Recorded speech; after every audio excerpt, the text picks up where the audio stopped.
स्वागत और अभिनंदन करती हूँ। आज की प्रेस वार्ता बहुत मुख्य उद्देश्य को लेकर रखी गई है। जैसा कि हम सभी जानते हैं, हमारे बीच में हमारे पूर्व कोषाध्यक्ष मोहित कुमार जी भी मौजूद है। मैं आप सभी को बताना चाहूंगी कि आज की हमारी प्रेस वार्ता बहुत ही मुख्य उद्देश्य को लेकर रखी गई है।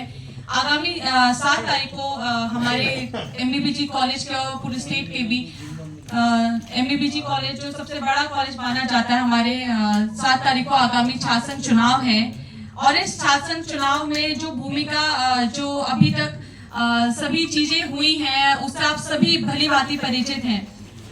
एक निर्दलीय प्रत्याशी को किस तरह से हर तरफ से परेशान करने की सामने विपक्षों के द्वारा अपने शासन सत्ता का उपयोग करके किस तरह से परेशान करने की कोशिश की गई है, उससे हम सभी भली भांति परिचित हैं। और 31 तारीख को भी मैं आपको बताना चाहूंगी कि उनके द्वारा कुछ उनके समर्थक हमारे अध्यक्ष प्रत्याशी के कार्यालय में आके हमारे कुछ लोगों को परेशान किया गया उनके द्वारा। और निरंतर हर दिन कुछ ना कुछ ऐसा हो रहा है जिससे कभी हमारे जो बच्चे हमारे पोस्टर लगा रहे हैं, हमारे समर्थक जो इधर उधर हैं, हर तरह से एबी अपने शासन का उपयोग करके, भाजपा सरकार का उपयोग करके पूरी तरह से संजय जोशी को परेशान करने की और उनके समर्थकों को परेशान करने की कोशिश कर रही है।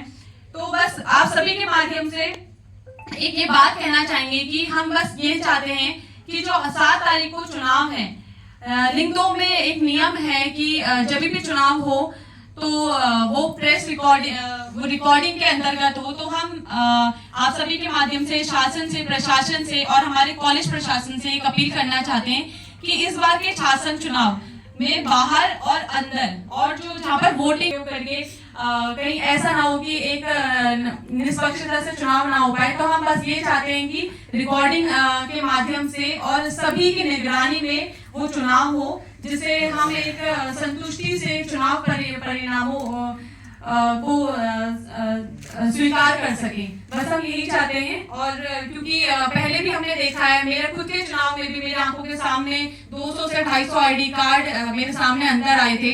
तो वो आज भी मुझे लगता है कि शायद वो नहीं हुआ था तो रिजल्ट कुछ और होता। तो ऐसे कई चुनाव रह चुके हैं।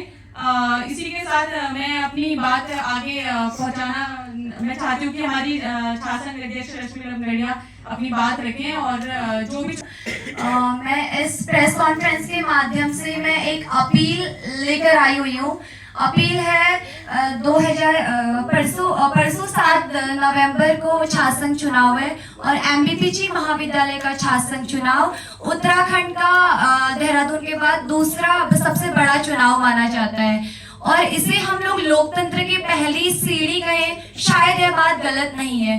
देखिए, लोग इस डेमोक्रेटिक फेस्टिवल में विपक्ष जो हमारे अपोजिट में चुनाव लड़े, उन्होंने एक सस्ती और गंदी राजनीति का उपयोग किया है। उन्होंने अपने शब्दों में, अपने स्टेटमेंट में ये बोला है कि संजय जोशी निर्दलीय कैंडिडेट है, उसके पास क्या है। देखिए, आप लोग ये बात भूल रहे हैं, पिछली बार मेरे छात्र चुनाव में मुझे छात्र शक्ति ने चुनाव जिताया था और हम आज भी छात्र शक्ति के दम पर चुनाव लड़े, सिर्फ और सिर्फ छात्र शक्ति के दम पर। और मैं जैसा कि पिछली बार मेरे चुनाव में हुआ था, विद्यार्थियों की बसें रोकी गई थी, उन पर पथराव करे गए थे, ऐसी बहुत सारी घटनाएं हुई थी, शासन सत्ता का पूरा जोर चला था। तो मैं नहीं चाहती हूँ कि पिछली बार जो चीजें मेरे साथ हुई, जो चीजें हम लोगों ने झेली, उससे 10 गुना ज्यादा चीजें हम इस चुनाव में झेल रहे हैं। लेकिन आगे के लिए मैं सभी लोगों से, पुलिस प्रशासन से, सभी लोगों से निष्पक्ष चुनाव करवाने की मांग करती हूँ। और जो चीजें मैंने अपने शासन चुनाव में फेस करी, उससे ज्यादा भाई संजय जोशी फेस करे, लेकिन आगे ये चीजें भाई संजय जोशी फेस ना करे, इस चीज की मैं मांग करती हूँ, अपील करती हूँ सभी